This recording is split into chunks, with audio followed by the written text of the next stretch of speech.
goal we had starting off was really to try and take close quarters combat to the next level. The great part about it is you never know how it's going to play. You never know what's going to happen. You almost forget you're playing the game because it just looks real.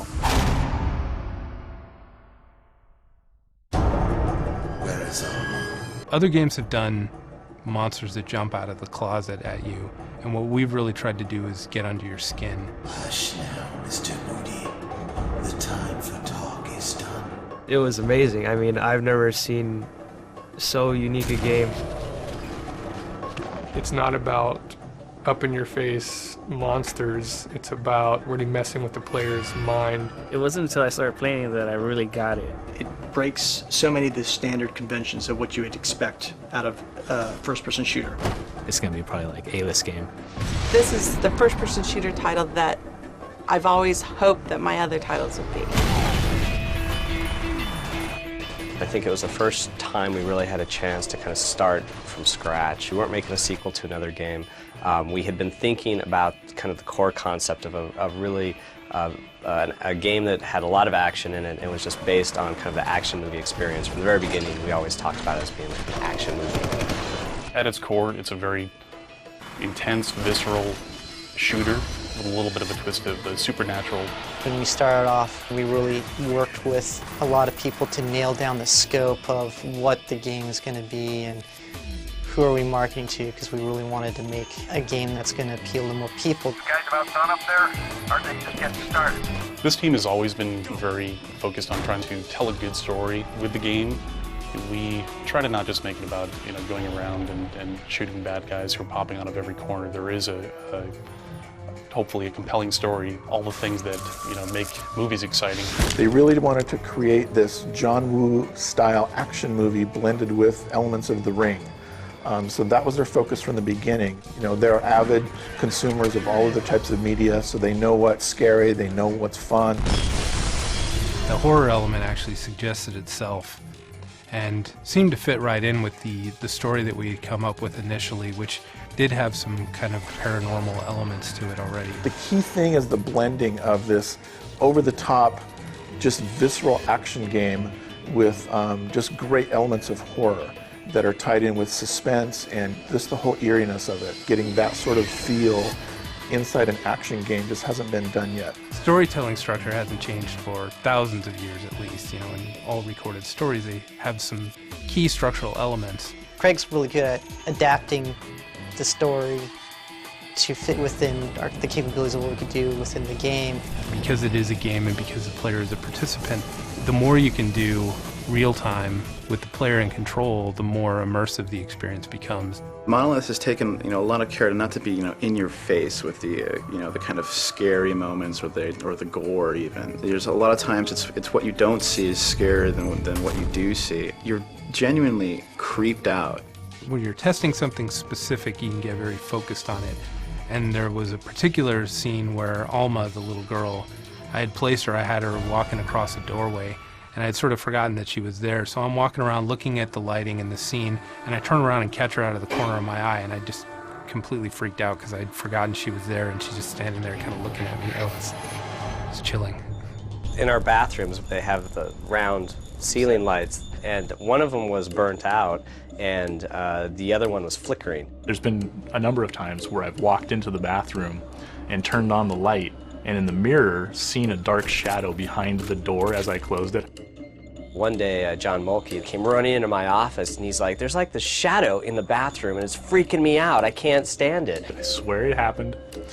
No one believes me. And it was weird because I went in there and I was kind of laughing to myself, going, yeah, whatever. And I walked in there, I'm like, God, this is a freaky room. This is scary. We don't use that bathroom as much anymore.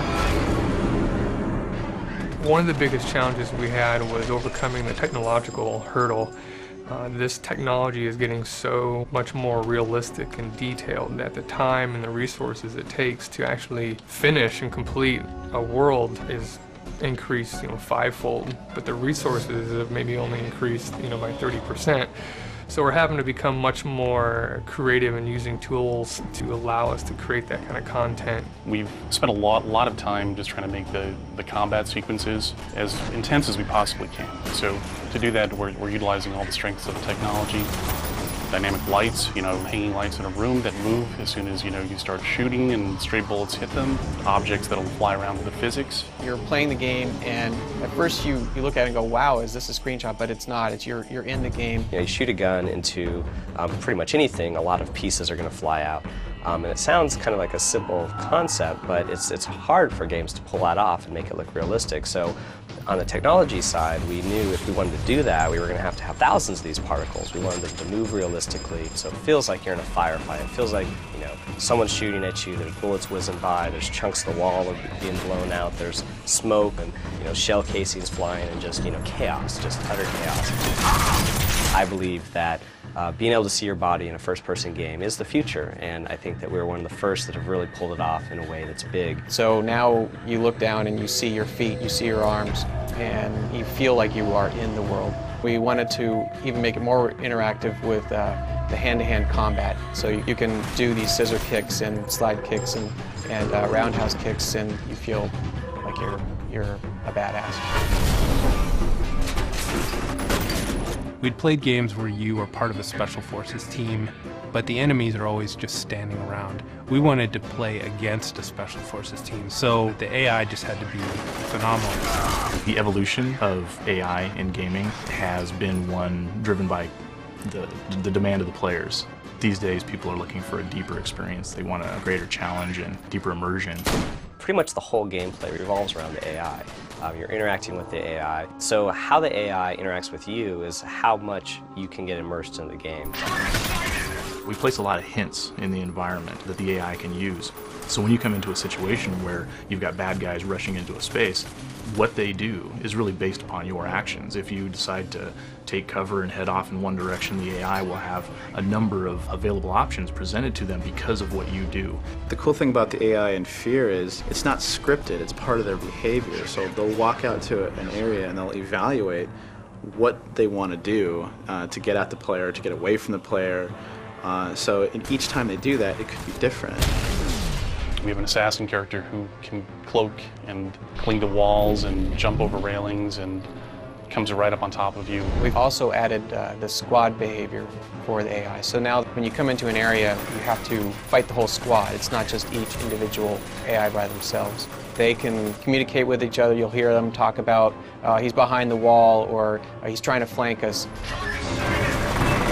It comes back to that focus on the close quarters combat. The experience of being in a space with a squad of enemies and fighting them and defeating them is really, really satisfying. And that's our greatest achievement on this game.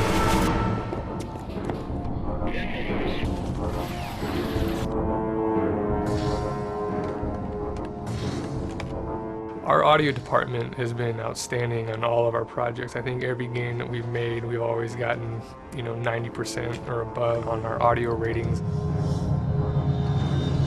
It's a testament to the detail that these guys put into our projects.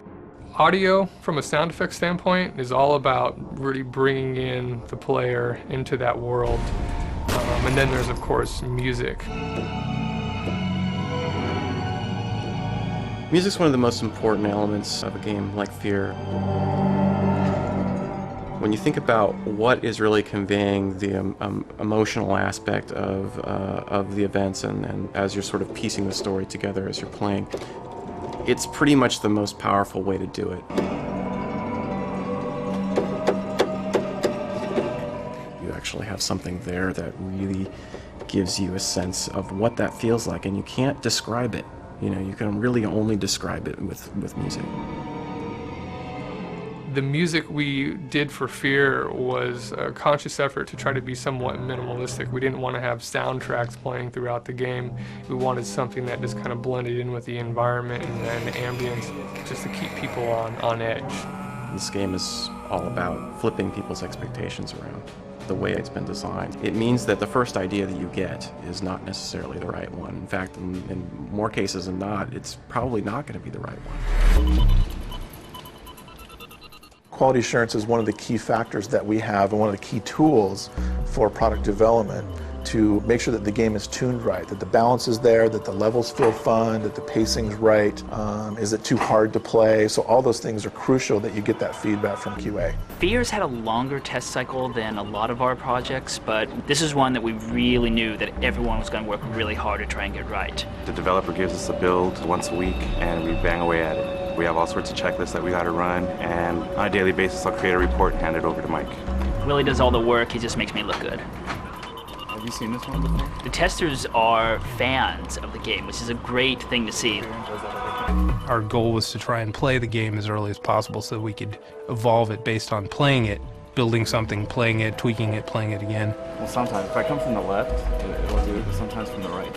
It's been really, really great working with Monolith. They value the testers' input, they value the things that they have to say, and that shows in the game. Now we're actually getting into more formalized play testing where you're behind the glass and you watch a group of people play. Brian skipped the intro. Oh, really? He must not have known what he was doing. He must not have. How would you guys describe the difficulty level of the game?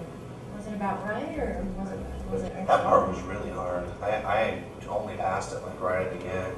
I like the fact that they're listening to my opinion and that that as a gamer, they're trying to make the experience better. And action. So it's a big week in development for Fear. Here we are, getting up to beta, and we're putting in the final sequence. The last 2 levels are going in at this moment, and making sure that it is just right and has that, final payoff for the player.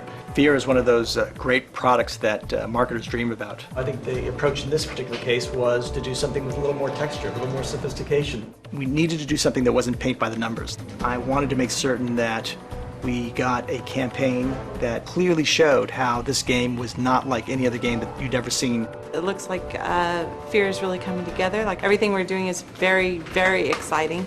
It's probably one of the biggest PC launches that we've had. And everything we've kind of done has been very minimalistic. We're giving out as little information as we can, but keeping it interesting. We haven't released much on the story, and we're not going to, because this is like a movie. There are some serious twists all the way through. We had this event in Dallas, Texas at the CPL 2005 event. We had hundreds of fans waiting for over an hour to get a chance to play the game in a tournament that we set up. All right, sit together, let's go, let's go, let's go! What did you think of the game? The game's amazing. Bottom line, it's awesome. People, going off from the booth with their Fear t-shirt. It was the hit of the show. The buzz around the title couldn't be larger. One of the most important initiatives that we have is what's known as our Director's Edition. We are going to do a live action series of 1-minute vignette movies. This is going to be really cool. And we're going to put these 6 parts of this movie on the Director's Edition as well. And action. Hello, Alma. I'm Dr. Green. I'm here to check up on you. See how you've been feeling.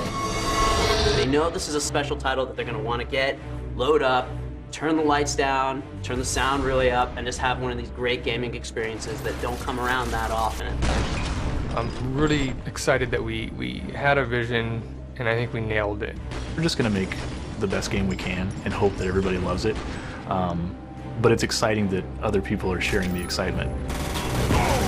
I had great expectations for Fear, but it's like seeing it and playing it, it's totally surpassed those. It's not often you come across a product that has this sort of magical blend of ingredients that can drive its own buzz just by the very nature of what the idea is and who's making it. It's probably going to be kind of hard to play this game by myself with the lights off. I'll probably play it, but maybe with the lights on during the day. I've never seen anything like it. It's addictive.